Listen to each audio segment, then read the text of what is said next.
حضرت عربی غوث پاک کی بارگاہ میں آئے اور کہنے لگے حضور میرے ہاں اولاد نہیں ہو رہی. آپ نے ایسے دیکھا غوث پاک نے اور فرمایا کہ تیری تقدیر میں اولاد نہیں ہے. میں نے اللہ کی تقدیر کی کتاب میں دیکھا ہے وہاں اولاد نہیں ہے تیرے لیے. تو عرض کیا اولاد نہیں تھی؟ یہ بات تو مجھے گھر میں بھی پتا تھی. اولاد نہیں تھی میرے مقدر میں، یہ بات مجھے گھر میں بھی پتا تھی. آپ کے در پر اس لیے آیا ہوں کہ تقدیر میں نہیں ہے تو لکھواؤ. التجا کی غوث پاک نے، مولا اس کے لیے اولاد لکھو. رب نے فرمایا طریقہ یہ ہے کہ ہم تو اس کی سلسلے میں اولاد نہیں لکھتے، البتہ ایک طریقہ کرتے ہیں، آپ کو ٹالتے بھی نہیں، آپ کی بات بھی نہیں ٹالتے. اے عبد القادر جیلانی اس طرح کرو کہ آپ کی اولاد میں ایک بیٹا بھی بچتا ہے تو آپ اس کی پیٹھ کو اپنی پیٹھ سے ملاؤ، تو ہم آپ کی اولاد میں سے ایک بچہ جو آخری بچتا ہے وہ اٹھا کر عربی کو دے دیتے ہیں. وہ جو پیدا ہوگا تو دیکھنے میں عربی کا بیٹا مگر حقیقتاً وہ عبد القادر جیلانی کا بیٹا ہوگا. چنانچہ اب عربی کو آپ نے فرمایا عربی صاحب میری کمر کے ساتھ بیٹھ جاؤ کمر لگا کے.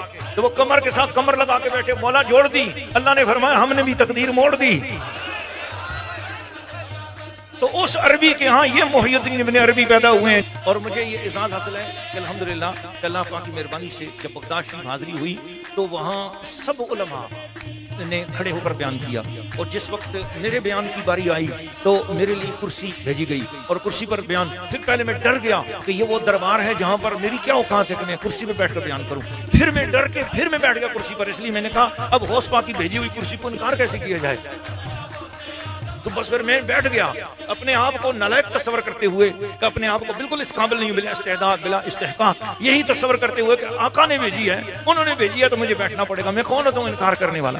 تو اس لیے وہاں پھر کرسی پہ بیٹھ کر غوث پاک کے دروازے پر بیان کرنے کا مجھ مسکین کو شرف حاصل ہوا ہے الحمدللہ بغداد شریف میں. اور الحمدللہ وہاں مسئلے پر نماز پڑھنے کا بھی شرف نصیب ہوا، جنازہ پڑھانے کا بھی شرف نہیں ہوا. ایک دن اس طرح میں سویرے کوئی 10 بجے کا ٹائم تھا، نفل ادا کر رہا تھا، ایک جنازہ آ گیا اور میں نفل میں تھا اور جنازہ کھڑا ہے. میں کہوں کیا مسئلہ ہے. جیسے سلام پھیرا تو وہ جو وہاں کے خادم تھے وہ کہہ رہے تھے کہ آپ ادھر آؤ جنازہ پڑھاؤ، یہاں جنازہ پڑھانے والا کوئی نہیں ہے. میں خوش ہو گیا، میں نے کہا سرکار نے یہ کام بھی مجھ سے لینا تھا، الحمدللہ وہ بھی لے لیا. پھر میں گیا، میں نے جنازہ بھی پڑھا اور جنازہ پڑھا کے اس کے بعد پھر اس کو کندھا بھی میں نے دیا. گاڑی تک ان کی جو میت کو لے جانے والی گاڑی تھی وہاں تک میں نے کندھا دیا. میں نے کہا خوش نصیب ہے کہ تیرا جنازہ غوث پاک کے دروازے پر ہو رہا ہے.